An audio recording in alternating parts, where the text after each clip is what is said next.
Assalamualaikum and hi everyone. My name is Sahmirulzaman Bin Samsudin. My metric number is 263528. Today, I will be presenting a speech entitled The Effects of Colorism Toward Black Community. So let's begin. If you're white, you're right. If you're yellow, you're mellow. If you're brown, stick around. If you're black, get back. By Maddox, 1998. Have you all heard this quote lingering around us? Have you ever thought how bad our colorism issues nowadays? Well, if you have not heard it yet, believe it or not that the black or dark-skinned community have grown up hearing these comments. Plus, in these days, many media reports highlighted issues regarding colorism, which usually involving the black or dark-skinned community globally. Before we move into further details, what is colorism? Why this issue can be so dangerous? Well, colorism is characterized as the prejudicial or preferential treatment of same-race individuals based solely on their color, according to Alice Walker, 1982. Let me clarify briefly about the history of colorism. According to the National Conference for Community and Justice, black race discrimination is likely to originate from the offspring of slaves, and it has continued for decades. This supported the statement by Glenn in 2008, who identifies color awareness as a legacy of slavery in the African American community, where the offspring of white males and slave women were given better care than pure Africans. The chosen topic is very relevant as the colorism issue is still happening in our society. Therefore, I am obligated to acknowledge those who are suffering from colorism, especially black or dark-skinned community, by sharing to everyone that colorism will derive low self-esteem, mental health breakdown, and welfare setting discrimination. So let's begin by comprehending how colorism can derive low self-esteem towards black community. Firstly, the most significant effect of colorism towards black community is that it will derive low self-esteem.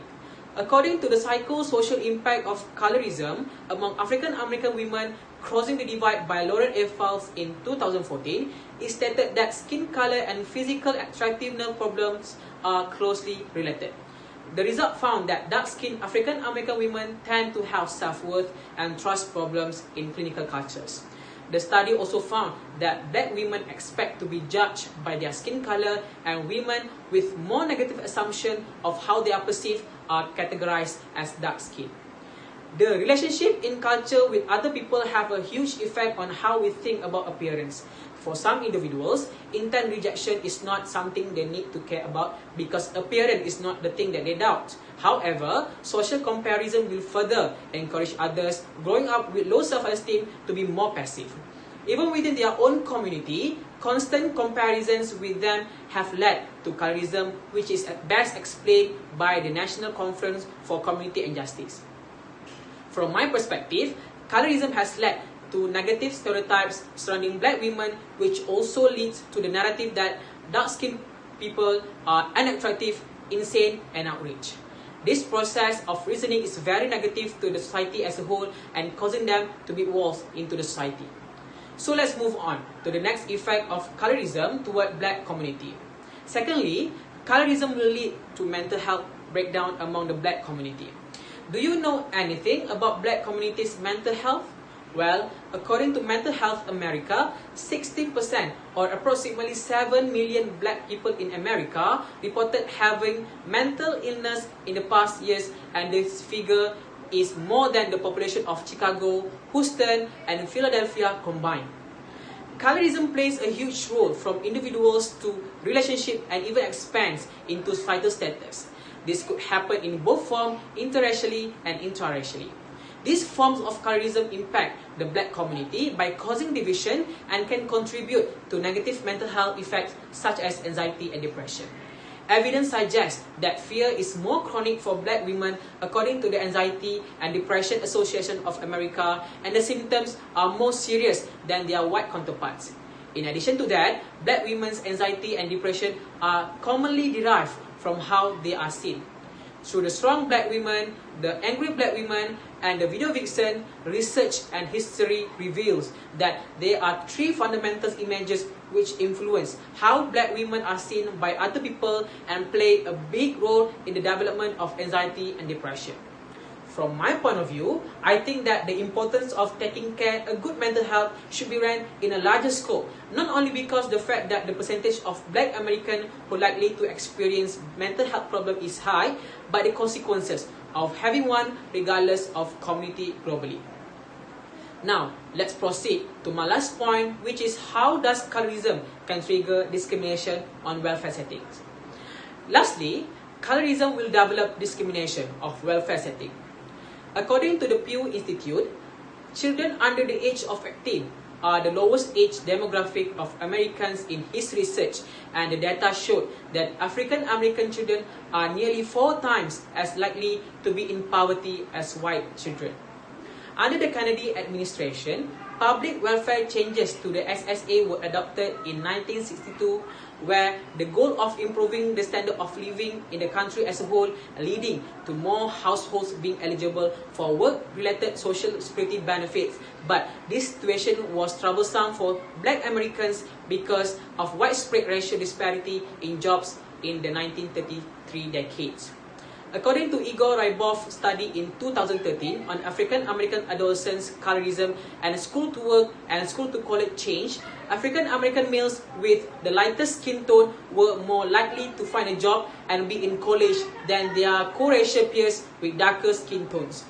This situation continues for decades.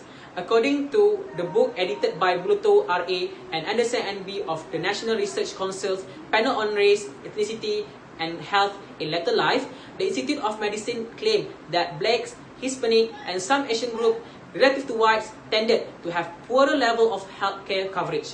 In the same resource, in witness studies of racial and ethnic differences in healthcare access and usage in 2000, found that the black-white difference has not declined over time, and that the disparity has risen between Hispanic and whites. Moreover, the analysis also found that if wage and health insurance premiums were equivalent, racial and ethnic inequalities might not have been decreased in the previous year in having a normal provider of treatment and receiving outpatient services, since income and insurance compensation could not account for half to 3/4 of gaps in these indicators. Personally, this issue needs to be emphasized just to make everyone realizes that if colorism is yet to be solved, there will be more black people or more dark-skinned people who cannot access the proper education and medication that they need. If colorism can be set away from the community, I believe that myriad benefit can be achieved when no one is left behind. So the three mentioned idea above is that the reason why we should curb colorism before it's getting worse within the black or dark-skinned community. In conclusion, colorism is dangerous. It is a serious issue which could lead to harmful consequences. Thus, authorities, regardless of government or non-government bodies, should partake in order to hinder this issue from spreading rampantly.